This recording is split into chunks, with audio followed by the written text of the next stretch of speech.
एक खूबसूरत गांव में एक बहुत बड़ा और रंगीन बाग था। वहां के सबसे प्यारे बच्चे ज़ैन और हरीम रोजाना बाग में खेलते और तितलियों के पीछे भागते थे। पूरा बाग खुशियों से भरा रहता था। एक दिन ज़ैन ने देखा कि बाग के कोने में लगा एक छोटा सा पौधा, जिसका नाम तानू था, बहुत मुरझा गया है। उसके पत्ते पीले पड़ रहे थे और वो बहुत उदास दिखाई दे रहा था। ज़ैन इसे देखकर बहुत परेशान हो गया। हरीम भी तानू के पास आई। इसने नरमी से पौधे के सूखे हुए पत्तों को छुआ। इसे ऐसा लगा जैसे पूरा बाग तानू की बीमारी की वजह से खामोश और उदास हो गया है। अचानक एक जादुई वाकया हुआ। तानू पौधे ने अपनी छोटी सी आंखें खोली और धीमी आवाज में बोला, मेरी मदद करो, मुझे प्यास लगी है और मैं बहुत अकेला महसूस कर रहा हूँ। ज़ैन और हरीम ये सुनकर हैरान रह गए।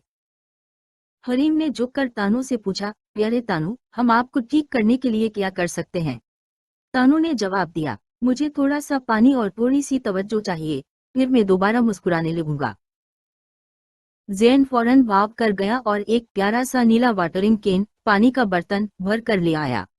वो तानू की प्यास बुझाना चाहता था।